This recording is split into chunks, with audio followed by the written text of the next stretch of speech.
But I think the reception for Romance the Perilous. Hang on, I've got the name right. Romance the Perilous. I'll edit this out. Hang on, where's my book so I can read it? Hang on a second. Romance of the Perilous Land. Romance the Perilous Land. Look, I have got it. Here it is.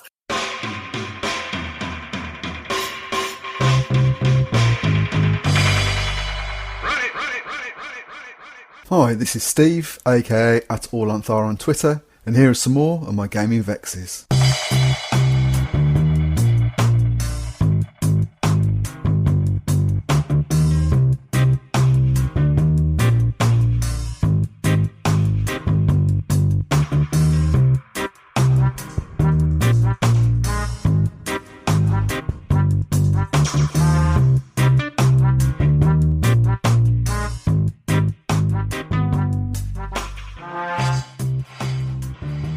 Hello again, and welcome to another episode of my gaming vexes. Although this podcast is mainly intended to document my ongoing mission to run or at least play all of the games that I've purchased in hard copy, PDFs don't count. I'm not entirely off my rocker.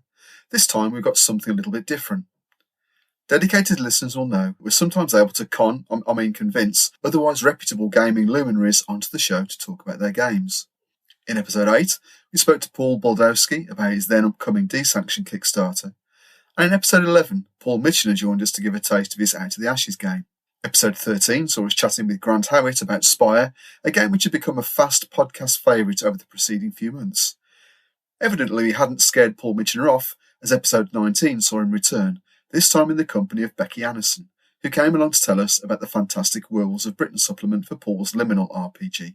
We've had a bit of a gap in tormenting RPG authors, so when I saw that Scott Malthouse, author of Romance the Perilous Land amongst other things, was producing a game taking inspiration from the music of Ronne James Dio and the fiction of Jack Vance, I was all in. In the summer of 1985, when I bought my first ever copy of White Dwarf, issue 66, at the grand old age of 17, Dio's amazing songs were never far from my turntable, whether as vocalist on Black Sabbath's Heaven and Hell or Mob Rules albums, or as part of his own band, Dio. On the same holiday to the Forest of Dean that I bought that first issue of White Dwarf, I also purchased Fancy's Kugel the Clever, kicking off a fascination with the dying earth that has never left me. So, I'm really thrilled to be joined by Scott on this episode to talk about his game Stargazer, as well as other aspects of his gaming life. Scott is also ably tormented by fellow Dio fan Sam and amused, or should that be bemused, non-metalheads Neil and Dave. Thanks again, chaps, as always. Before we get into that, though, we've had another review on that iTunes. It's been said in other podcasts, but it really does mean a lot when a podcaster receives some positive feedback on what they're doing. Rather than read the review out myself, though, I asked our reviewer onto the show. Take it away, Mike. Hi, this is Mikey Demon Samurai. You'll find me on Twitter at HP Demon Samurai. I really love this podcast. Its format, to me, feels like that venerable British institution Match of the Day. It's got everything. Highlights, deep analysis, commentary by a collection of the learned elder grognard community. Sometimes there'll be segments of play, they'll look at system strengths and weaknesses, and the whole thing is moderated by our most reasonable presenter, Steve AllOnThar himself. And the whole thing comes complete with a pleasant collection of regional accents. One of the things I also like about the podcast is he doesn't tie it to a monthly release date. It seems to come out haphazardly when he's got something to say or when he's got something to share. And I kind of really like that kind of little detail. So whatever you're doing, Steve, just keep doing it. And I really enjoy it. Thanks very much.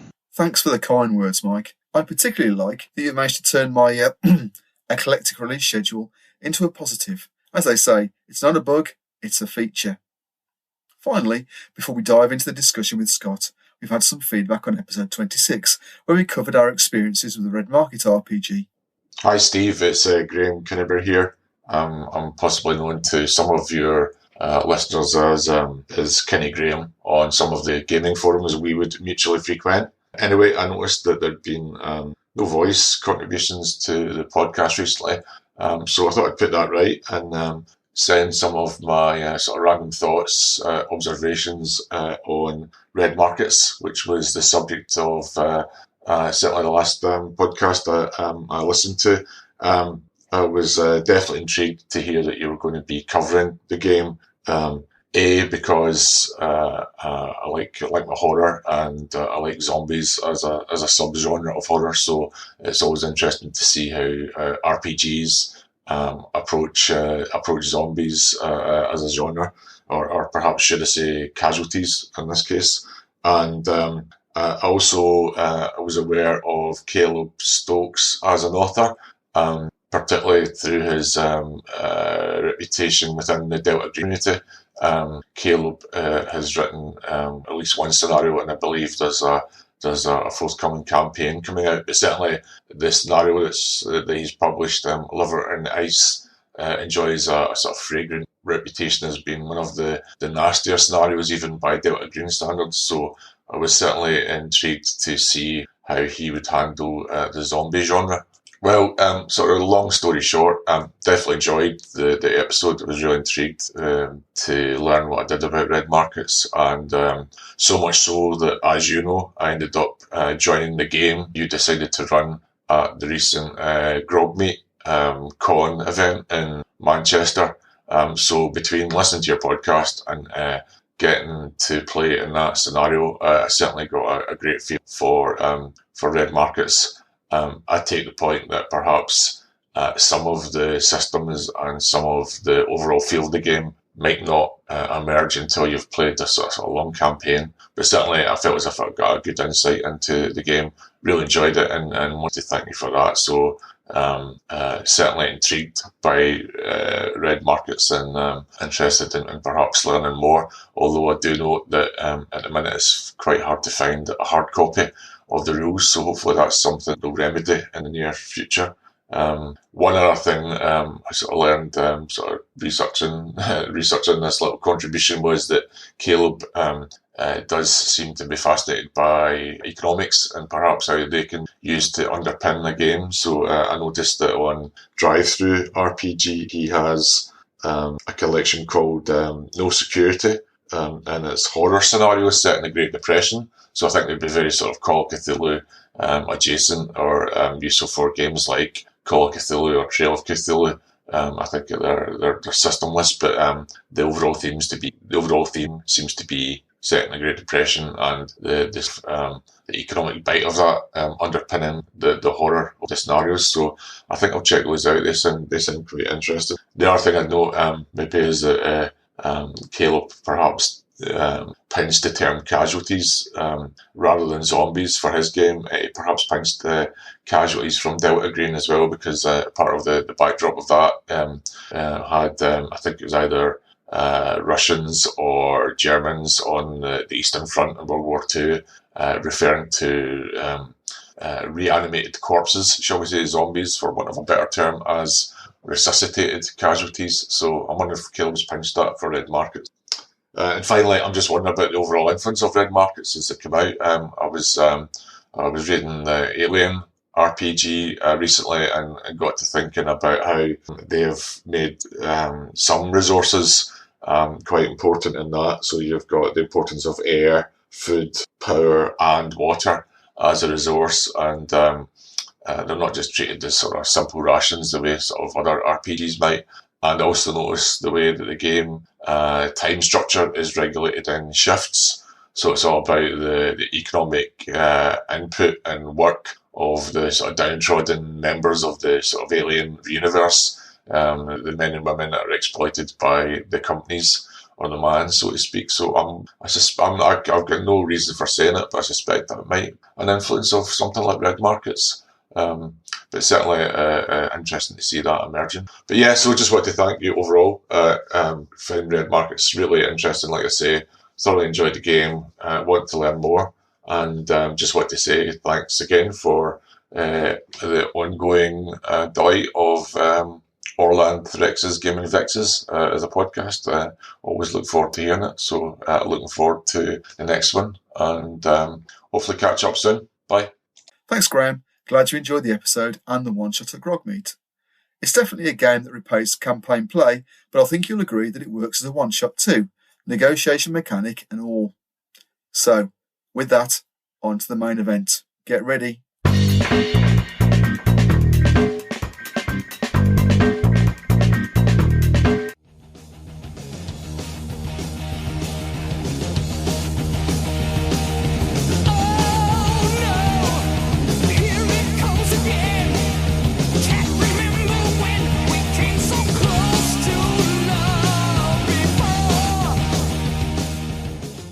yeah, thanks everyone for joining. So, do a quick round of introductions. So, Scott, do you want to tell us a little bit about who are you? We'll come to a bit more about your oeuvre, body of work in a second. But what we'll go with, I like the accent. What we'll go with is who are you? What's your Twitter handle? And what's the most metal thing you've ever seen or done? So, Scott Malthouse, and I'm at Trollish Delver on Twitter. And I don't know, the most metal thing I've seen is, I mean, I've been to a lot of metal shows, lots of festivals and things, but it's still always going to have to be any Iron Maiden gig. They might not even call themselves metal, really. It's more kind of, I guess, hard rock, but it is. I think particularly the last show that they did with the flamethrowers, and yeah, it's great. It might be controversial. I think they verge on prog with some of their albums, to be honest. They do, yeah. Yeah, anyway, there you go. All right, so Iron Maiden, the most metal. Okay, Sam. Hello, Sam Zero Veil on Twitter. Most metal thing I've ever done was I went to Castle Donington Monsters of Rock 1983. Monsters of Rock. That was a couple of mates. I was age 16, just out of secondary school. We went to see Dio, but Whitesnake were headlining that year, which was classy. Twisted Sister, Diamond Head, who else? ZZ Top and Meatloaf were on the bill. I didn't see Meatloaf, but that's the most metal thing I remember. I remember the most metal thing was being hit by bottles of piss that were flying around. Yeah, that's a thing that happens. Dave Patterson, at Dave Patters on Twitter. The most metal thing I've ever done. It's not quite metal, I don't think, but I went to one of my first gigs I ever went to was the Anti-Nowhere League in the Angel Rooms in Tunbridge, which was clearly like Madison Square Gardens, really. And I slipped over in a pool of phlegm that they'd been gobbing at the band all night, and thought I was going to get trampled to death when about 7 foot tall black fella with a massive green Mohican picked me up, dusted me off, and sort of pushed me on my way. That was it. On your way, son. Yeah, I imagine Anti-Nowhere League were pretty. That was pretty brutal. Loud. I can imagine. Yes, I can imagine. Absolutely. Yeah. And similar to Sam, the piss flowed frequently into bottles and jars and got thrown over the head. Yeah. Yeah, enough about our problems as aging men. So there you go. Right. Anyway, so Neil, what about you? I'm guessing I may be the least metal. I don't know. I was going to say falling flat on my face drunk. I thought that was pretty metal thing to do once, but probably music wise. So I do quite like Led Zeppelin. I say I'm not a massive metal fan at all, but like Led Zeppelin a lot. And I saw Robert Plant once. The weird thing was it was actually at a folk festival, so that probably detracts from the metalness of it, I imagine. But he was really good. Another one. Yeah, go on. I was Roger Daltrey's Paperboy. That's fair. Yeah. Well, you know, we'll go with that. They're pretty good as well. The Who, we like them. But the most metal thing I've ever done. So, like you, Scott, went to loads of metal gigs, but probably not so much for the last sort of 4 or 5 years.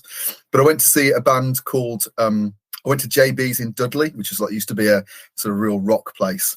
And I went to see a band called Wolf. Anyway, I pulled about the back, and they were always pretty hot on parking around there. So I went wandering around the back of JB's in Dudley and sort of opened a fire door, opened it up, and I saw these guys sitting there, they're just like metalheads like everybody else. And I said, you got any change to parking? And they said, these guys said, yes, in a Swedish accent, which I'm going to try and do. They said, here's the cash. Don't worry about giving us the change. I went, oh, very nice, and went off. Anyway, when I turned up, it's actually the band that I'd borrowed the money off to park to go and see them. So they were great, actually. They were great. Sorry, 2009. These all a bit sort of like geriatric reminiscences. Yeah, pretty much. How geriatric metal are you? Do you think they just felt sorry for you, Steve? Probably. Was that it? Probably, You know? yeah. Because my hairline was pretty much like it is now, which is non-existent. So, but I'm hairy on the inside, so that counts. He must have a condition. Let's be nice to him. Let's be nice to him. Yeah, it's not the first or the last time that's been said either. Okay, all right. So, Scott. So over to you now. So a little bit about your history with tabletop role-playing games. We've established your metal credentials, and a little bit about the sort of stuff that you've been written, and then we'll move on to Stargazer. So when did you first start playing? Oh, I mean, I guess probably Fighting Fantasy. I guess if you can kind of call it that. Yeah. Solo role play, I guess. When I mean, those were when I was in school. They had those on kind of the bookshelves, and would take those out. But I think properly it would be 3rd edition D&D. When that first came out, I was kind of playing that as well as the black box, like the basic black box as well.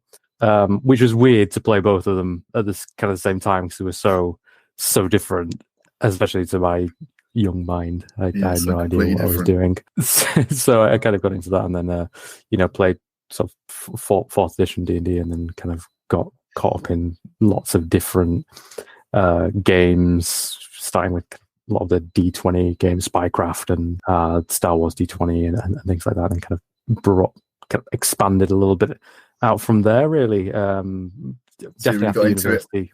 Got into it on the time of the D20 explosion when there were just zillions of books being produced. Just a million books a day, which is probably not too dissimilar to what's happening now, to be honest, apart from PDFs. But I started putting stuff out back in 2011.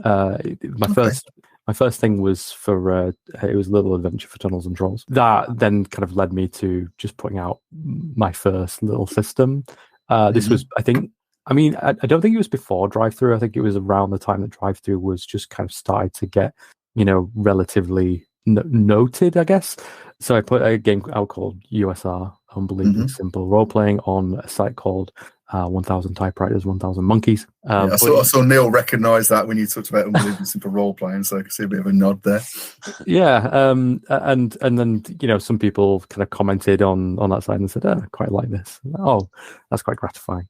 And I was just kind of putting bits and pieces out on Drive-Thru, really. And then, it kind of took off from there. I ended up doing bits for putting a book out for Osprey Games, Romance of Perilous Land. That's right. That's the first time I sort of became aware of you as an author. Hey. In fact, Dave's holding it up, and I've got my copy over here is on the shelf, so there we go. It's on the to be played pile. I haven't got around to it, unfortunately. So that was that was amazing. That was after kind of putting out Quill, kind of a solo role playing game. But this was a little bit back when that wasn't necessarily much of a thing. It's just 2016 January. I think it was something that was a little bit of a novelty for people. I think if you look at, say, Itch now or Drive-Thru, there are hundreds of them, and it's great. Lots and lots. So many kind of amazing, innovative games out there, but I just kind of happened to be early on. I think I mentioned this on Twitter a few weeks ago. I think I don't necessarily think something like Quill would necessarily get a look in now, because it's, for what it is fairly basic. It's compared to some of the wild ideas that are going on now, it's not as novel, I guess. But so I kind of Osprey. There's kind of a little bit of a lucky break that I got there with Joseph McCulloch, who, Frostgrave and all those games. He was a bit of a Quill fan, and he got me in touch with the line editor over at Osprey Games, who were just creating their first line of role-playing games. It was a little bit of an experiment. So there was a lot of, from their side of it, a lot of boardroom dealings in actually how do you sell a role-playing line to a publisher who ostensibly had been publishing war games and, of course, war games and pretty pictures in books and that sort of thing. Yeah, exactly. But fortunately, it kind of all took off, and it seems to be doing really well for them. They've got a really nice stable of creators now and games coming out in really kind of these really nice high quality digest size hardbacks, amazing artists on there, and layout designers and editors, and it's that must have been really satisfying after putting stuff out that was obviously on Drive-Thru. You're creating it and it's getting traction, but then to have a book published by a real big publishing house like Osprey, and again to be able to see the fruits of your effort in a hard copy must be amazing. I was a bit like, what is this? Has it got the right person?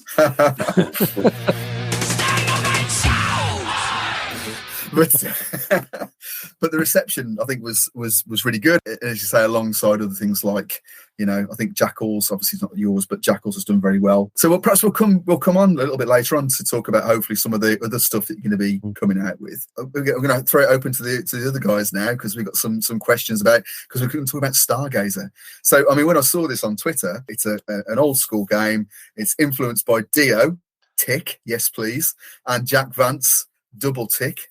Yes, definitely. Okay, so obviously that really sort of piqued my interest. I got a few questions, but we'll do this one first. So I know you're a prolific game designer, and I'm just thinking about this, like the process of this. Well, which came first, Vance's idea, the Dio idea? Had you already started a game and you were looking for something? How did it come together, I guess? It actually just came from a little couplet from the lyrics of the song Stargazer, Rainbow, which is, there's no sun in the shadow of the wizard, see how he glides, why he's lighter than air. And that conjures quite an interesting image, I think. And I think a lot of, going through Dio's lyrics, there's even kind of with Black Sabbath and his own band, there's a lot of sort of allusions to the sun going black and things like that. And immediately for me, for one, I've always quite liked the idea of doing something kind of role play with Dio, because I think he created these amazing imaginary worlds, these kind of medieval songs and lots of different kind of medieval themes. And I mean, it's very D&D really, but also just those lyrics from Stargazer kind of made me think of Jack Vance. It made me think of a dying Earth. The sun's in its last gasp. It's about to be extinguished. And I really like Vance. I'm no kind of expert or anything. I just really like the way that he tells stories and his use of language. And actually, I think there's actually similarities between Vance and Dio. And I thought, okay, I need to get this down in some way. A lot of the time when unless I have a brief to go with and I'm being commissioned to do something, a lot of the time I'll sit down and just kind of pants it. So no real planning aside from, hey, I like these lyrics. I also wanted to do something because it again with Jack Vance, it would feel bizarre not to do no shade on Pelgrane Press's Dying Earth, but it would feel weird not to do essentially an old school sort of D&D rendition of it, because Vancian magic and sort of his use of language and things like that. So it kind of felt natural for me to do something that was in the spirit of BX and OD&D, and using sort of similar rules to my other very, very short rules like game Heartseeker, which is trying to essentially distill all of BX down to essentially almost a one-page role-playing game, but add in these elements that are a little bit more Dio-esque or Jack Vance-esque, and kind of put that together. So it really just spawned from thinking of lyrics, and then what would a kind of a game look like based on that. Have you got like a home group that you play with and play test with and that sort of thing? Yeah.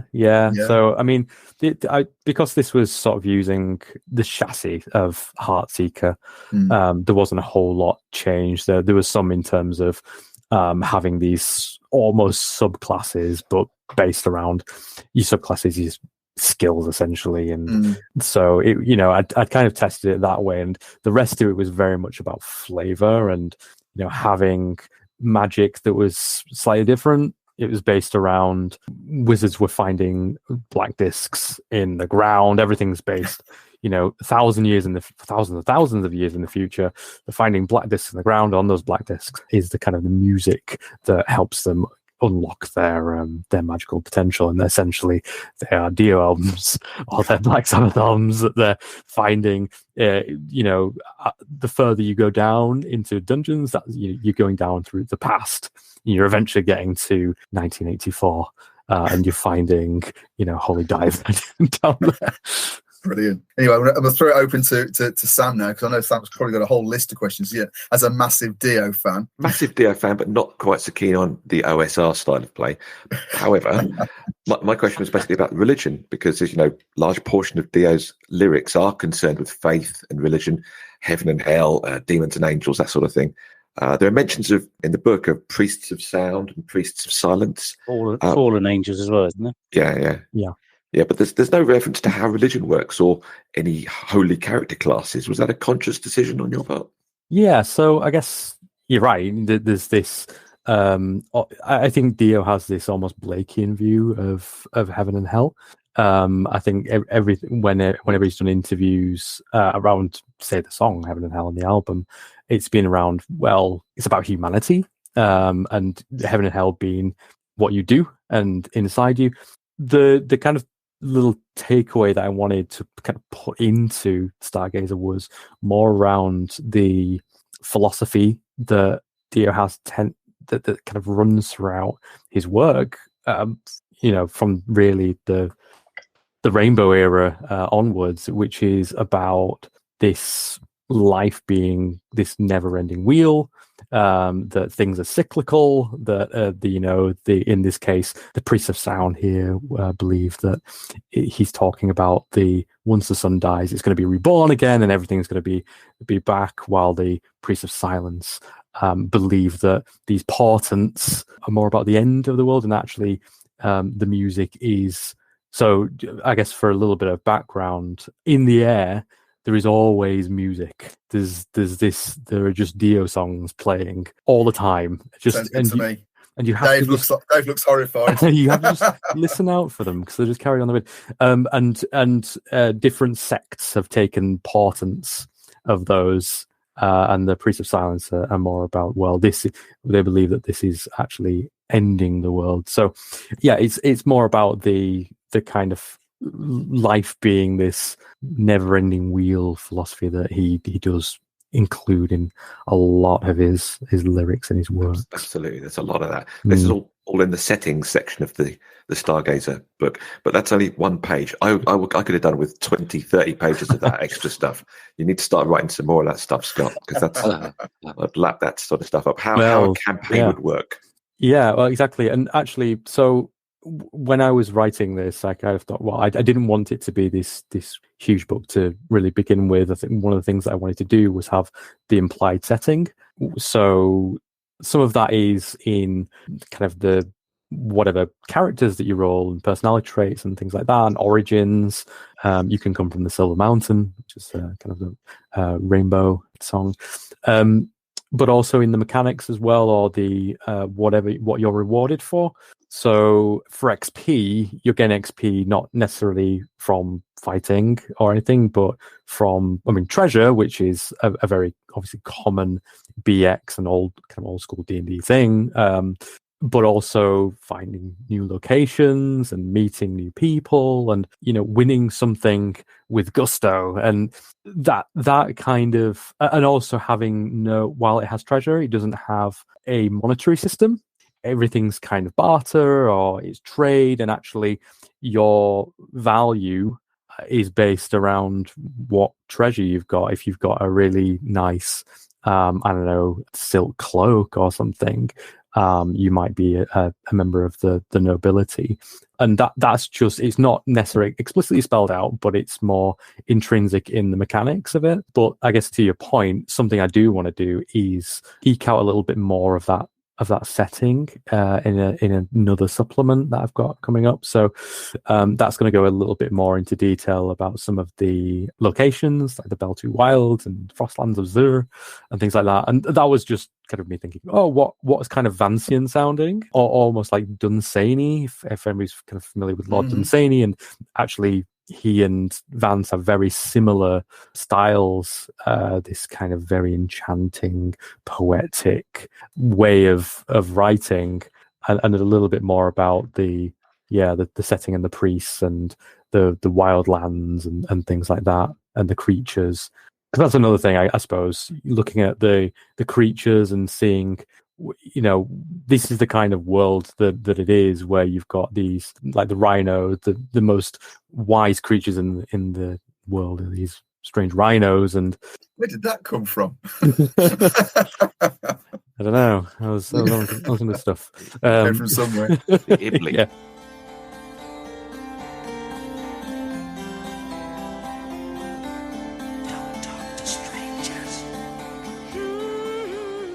So I was interested to know sort of why did you chosen? I guess you've answered some of the answers that you've given to those.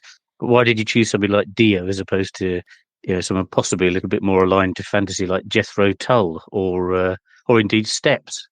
Why? Yeah, I mean, I think I guess going to the black metal point and also Doom, that is very much in vogue. I think I think Merkborg has really brought that to the fore. This is the Doom metal, the black metal, death metal kind of game, and the art reflects that, and the sort of crust punk style that it's all in reflects that. With Dio, it's more.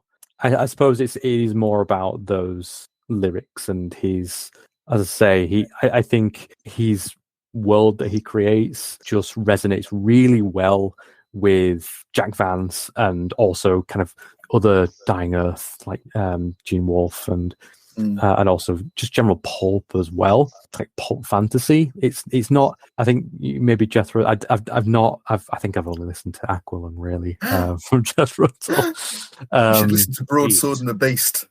We're going to have to tar and feather you now. I was on a slightly different, more of the sort of the Jack Vance bit. One set of books I've always thought would work really well for a fantasy game. There's Alan Dean Foster's Spellsinger books. Do you know those? Where literally this guy's transported. He plays the bass, I think, doesn't he? That's right. The guy who plays guitar. That's right. It was in the 80s, and they used to bring out these series of books. There were always 5 of them. So the Alan Dean Foster one was a set of 5, and the guy was transported to another planet, another world, and he had his guitar. So he basically played a metal guitar, and it sort of it generated magic. So I thought that would have worked quite well, but that would. The problem with it is, wasn't it a world full of anthropomorphic animals? Yes, it was. Yeah. So it might have been a touch twee. Yeah, just a bit. Yeah, good. The one thing I do really like about it is it's incredibly compact, and literally one read through, bump, you're away. Yeah, was that a sort of one of the things you're looking to achieve? I quite like very compact games. If you've seen kind of most of the stuff that I do, it's very compact, and part of that is just a little bit of a challenge to see how much I can really get in a very short space and just with clarity, and that I can kind of hopefully achieve. And also, I think it's important to be able to just have a little bit of a pick up and play game. So especially if you might be having a Pathfinder night or something, and somebody can't come, well, instead of carrying on without them in a game that's quite balanced for a certain number of players, you can pick out a game like Stargazer or Heartseeker or any kind of In Darkest Warrens, any kind of those kind of games, and get playing really, even if it's just there on your desktop and you've never looked at it before. You could open it and go, okay, I kind of understand this. The challenge comes with, I guess, being original with it, because the great thing about tropes is that you could do something that's fairly tight. You could do a 1-page RPG, and if you rely on tropes, it means that everyone's going to get exactly what you mean. Like if I know, if I do something with dwarf, elf, fighter, whatever, that's in the kind of gaming lexicon at the moment. Everybody knows what that is. Everybody knows if it's a shortcut, isn't it, basically? Yeah, exactly. A minotaur is a minotaur. I don't have to explain that. I don't have to use word count to do that. So it makes it a little bit more challenging, I think, to do something that's really original. But I think the way around this in this case is that, well, for people who know Dio, automatically they kind of understand, or Jack Vance, they might understand that kind of world and that feel. But whereas I think anybody coming to this who may not know Dio, then hopefully they can get something out of it, in that it's a slightly weird little game with just some strange little ideas. Is it the sort of games that you prefer to play, the sort of the more simple ones, or do you like the sort of slightly more involved, crunchy type stuff? I like all flavors of the ice cream. I like playing kind of these pick up very rules like games and getting games of those, something that you can be very fluid with, that you can make up rulings on the spot, and those some of the best games I think that I've ever had have come from those kind of games. But I mean, I've been playing Pathfinder for well over a decade now, and play Pathfinder 2nd Edition as the sort of our main game. The guy who we've been playing with for over a decade, he's created Path Builder, which is now a very sort of well thought of character creation app. And I really like the kind of the crunch as well. I like kind of getting into the weeds of things, and as long as it doesn't have lots of different subsystems that kind of don't make sense, I think that's where things start to fall apart. You can be elegant, and you can have a lot of heft to your rules. You can have lots of rules, but as long as they work together and it's elegant, then that's great. And I think Pathfinder 2nd Edition for me does that, and there's quite a few other games like Against the Dark Master. I really love. You've been writing for that, haven't you? Yeah, Against the Dark Master. and I never really played. I had Middle Earth role playing. I got kind of into that a while now ago. You're talking. And that is, it's quite. I mean, it's not as crunchy as Raw Master, but he's still pretty tough going, I think. But I think the way that Against the Dark Master works is they've kept that heft to it, but they've made it a little more elegant and maybe borrowed a few more mechanics from other games. Haven't they? Yeah, it's a little bit more up to date, a little bit more polished, I think. Yeah, and probably a lot easier to play over a virtual tabletop, because Foundry have got a decent system for Against the Dark Master, which looks pretty good. So yeah, it does. Yeah, it's a massive tome as well. It is. It's lovely. It's on my shelf. Yeah, again on the list to be played. Of course, it's on your shelf. You can see where his shelf's just bowing down. That's where it is. That's what it is. At the end. It's on the end. I've got a quick question. I know dragons and rainbows are mentioned a huge amount in his lyrics. I was surprised there wasn't a dragon in the creature section. Why did you leave dragons out? I just kind of and circles and rings and dragons and kings. Yeah, I did think, should I put a dragon in it? But then I think dragons sitting alongside like holy divers and neon knights, and I don't know, it felt a little too much traditional fantasy to put in there. But maybe there's a kind of a way to make it a little bit. Well, you say the rules. There is reskin. Yeah, well, there is a dragon in it, and that's the Unger Worm. So that is a flightless dragon with 2 brains, one peaceful and one tyrannical. Yeah. I mean, the other option is just go and pick up a copy of BX D&D or any other D&D that have a million dragons in. Yeah. So well, this is the other thing as well, and the reason kind of another reason why it's I guess a compact game is that you can use it with BX just straight off the bat, so you can just pull in. I mean, my preferred BX is Old School Essentials, and you can just pick out anything from Old School Essentials and give it a weird name, and maybe give it some strange little extra wings or proboscises or something, and Bob's your uncle, you've got a strange new creature. I wanted to ask about, mentioned before, a prolific great game designer, and I know I've never had any inclination to write a game, because I know there's so many other people do it better than me, but I just wonder, where does that come from? I've been Twitter Saturday afternoon, and you'll be like, it's raining outside, I'm bored, I'm going to write a game, and I'm just thinking where does that come from? What drives that, I guess? Masochism, I think. It's awful, writing games. I don't know. I when I was, maybe sort of 8, 9, and just getting into Warhammer, and I was into Fighting Fantasy, I had a little blue book, and in that I would just sort of make any kind of game. So it could be kind of card games or like little role playing games that made absolutely no sense. So nothing much has changed there, to be honest. That sounds like my GMing style, adding stuff in that makes no sense. Just whatever. It's just, I don't know what it was. I really like doing that. It was just quite fun just putting these little designs together. And I did one where I went to school and I had this A3 piece of paper, and on that I kind of drew this world.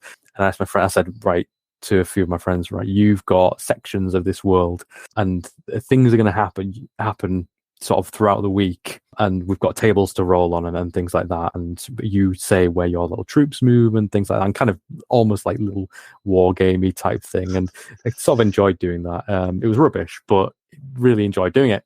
But one of the things it does is really relax me. I just really like sitting down and writing and thinking of little mechanics. My note, I mean, the best app ever is Keep Notes on my little Android thing here, and there's a graveyard of ideas and games and things. And often I'll kind of start writing something and I'll just kill it because I'll get to the end of it, and there's so many half-finished or fully finished games I've got that I just won't see the light of day. I just don't like them anymore. I'll get bored.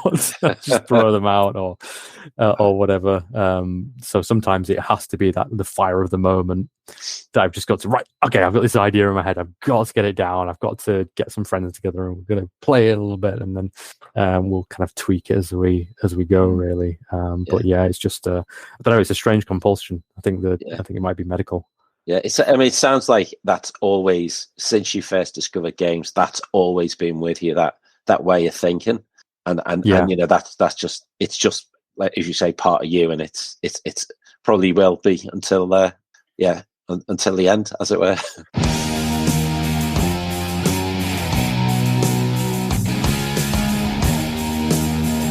and thank God people do write all these bloody games, because we get to play them then, don't we? So. Yeah, absolutely. Yeah, they get to sit on the shelf for quite a while, some of them. But Absolutely. I was actually going to ask Scott, do you when you've not only this, obviously things like Romance, the Perilous Land, and so on, do you sort of have in your mind who you think is going to be playing it, or who you think is going to be sort of excited for? I mean, is this Dio fans? Is it metal fans? Or sort of, yeah. A little bit, and some games not really. I think with Quill, I did that for me, just as a little challenge, as to kind of make a game that's about letter writing but make it solo. And for some reason that was one that people kind of latched onto. I'm still not entirely sure why. But with, say, Romance, that was more okay. Well, I know that people who are really into folklore, specifically British folklore and Arthurian myth, I'm sure they'll get a little bit of a kick out of that. With Stargazer, it was, there's that Venn diagram of gaming and metal, isn't there? I think there's kind of always been there, and it plays into that a little bit. English Eerie, which is very much about creating narratives born by M.R. James, Algernon Blackwood, Arthur Machen, that kind of thing. People who really like those, kind of like me, who really like ghost stories, and to be able to kind of create one. So in a way I do, but to be honest, most of it is just because I quite like the idea of it. So I'll just write it.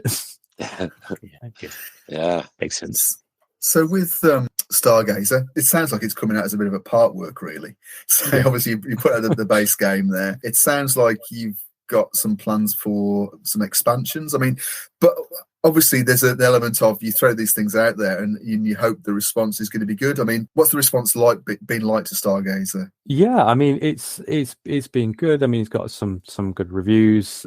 People being interested, like yourself, to kind of talk to me about this is great. There's been a few people who just want to kind of talk about it because they really like Dio, which is great, because that's part of the reason why I put it together, because I'm a big Dio fan. I want to put it together. So I think on the whole it's been good. It's not exactly taking off, like it's not Mugborg or anything, but that's fine. I just want people to enjoy it, and even if that's 10 people liking it, that's fine. 10 people having a good time is more than enough for me. Just it increases the amount of fun in the world, which is always a good thing, especially now more than ever.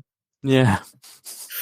But it sounds as though you're encouraged enough to think about, what the future might hold for Stargazer. So you sort of talked about a little bit about maybe sort of a bit of a setting book, and I mentioned earlier on about almost like a campaign, because it's a sort of game where you need to think about or need to have an insight into how the designer sees the game playing, because you read it on paper and it's an old school role playing game, but it only comes alive in play, like all these things. So have you got any thoughts around that line? How do you make your game, Dio, and are you going to put together a grand campaign for it? Well, as I said before, I'm a pantser, so I have sort of noted down ideas, but whether those will be the same when it comes to actually writing them or not, I'm not entirely sure. I as you say, I want to do a little bit of a kind of a setting book, probably not too big, but something that brings the setting alive a little bit, and maybe have some hooks in there. Yeah, a nice map, and there's some really, really great artists that I've worked with in the past that I really like to talk to about just getting a really nice map done for it. But other than that, I think having a little bit of a little of a bestiary, and maybe not a full campaign for the time being, but at least some short adventures. Yeah, I'd like to see a campaign framework for it. It's going to be a lot of hard work for a GM just to come up with stuff. Yeah, that's right. Yeah, this is how the kind of the cadence of a campaign would play out. I suppose the other thing is the back of my mind, obviously, and that you make things Vancing without stepping on any toes as far as the estate of Jack Vance goes. I'm just thinking about, obviously, Dio is a stuff. Yeah, I mean, I suppose it's a bit of a tightrope you have to tread, isn't it? Really, around things like IP and that. Yeah, it is. I mean, I've put a little disclaimer in there, but otherwise, it's. I mean, I'm hoping it'll be taken for what it is, and a little bit of a riff on Dio's. Yeah, exactly. A little bit of a tribute to Dio's stuff, because and it doesn't really necessarily use any of Jack Vance's, like, it doesn't use Nazirian or Tertian or Kugel or anything like that, but something that's hopefully recognizable. In the scoundrel called the Clever, maybe a wizard called the Marvelous or something like that. That's it. I mean, in the when you're rolling up your characters, you have your little epithets. So you have the Clever and the Cunning, and the Marvelous. I think there's a lot of space for games, or at least maybe not sort of published rule sets, but sort of scenarios to be based on music. And I don't know if you're familiar with the Grognard file, it's Grogmeat. Hooray! Christmas. Well, at the time recording this week after next, by the time this goes out, it'll be in the past, and we'll have had a brilliant time, I'm sure. But anyway, this year it's been subtitled Progmeat. So there's a whole load of people, I don't know if you're aware, but essentially creating scenarios based on a lot of 70s prog albums. So that's going to be really, really crazy, I think. I'm playing on one based on a Palace album from 1984. But yeah, which Dirt the Dice is going to be running, so that'll be crazy. I'm doing, ironically, Camel Nude, which is the most obscure one I could possibly find. Well done. So Scott, for the future, what can we expect to see from you in the future? So there's a couple of things that unfortunately are under NDA at the moment, but very exciting things. Yes, with a couple of teaser of great publishers. Yes, so you should see those start to come out over the next maybe few months to a year. The thing at the moment is the Secrets of the Golden Throne Kickstarter from Open Ended Games. So against the Dark Master. So this is a campaign and a setting book, kind of this Arthurian mythic thing, which is definitely my bag. Yeah, I think it's doing very well, the Kickstarter, isn't it, as far as I know? Yes, yeah. So it funded last week, and I think they're just trying to get some stretch goals going as well. So, but it's great. It should be a lot of fun. So I contributed a bit towards that one. Yeah, but in other, I guess for the other games, it's very much stuff under wraps, I'm afraid. I can't say anything at the moment. It's all right. Well, what we do occasionally is we do a bit of sort of actual play. Nothing too heavy. I know it's not for everybody's thing, but yeah. So it might be that when some of those things do, like you are able to talk about them, then maybe you might come back and maybe do a little bit of actual play and then a bit of interview, sort of, so we can big that up as well. But yeah, no, for now, absolutely, yeah, just long enough for us to bugger it up. That's all this is how you shouldn't play it. All right, Scott, thanks very much for your time. So so Stargazer, I'll put links in the show notes too. Not that everyone listens to this crap anyway, but if they did, they'll find it. You said 2 million listeners. 2 million, yeah, maybe. That's just me listening to it over and over again on different devices. So. But anyway, thanks very much for your time, and yeah, good luck with the as yet to be undisclosed projects in the future. And thanks to everyone else for taking part. And see you soon.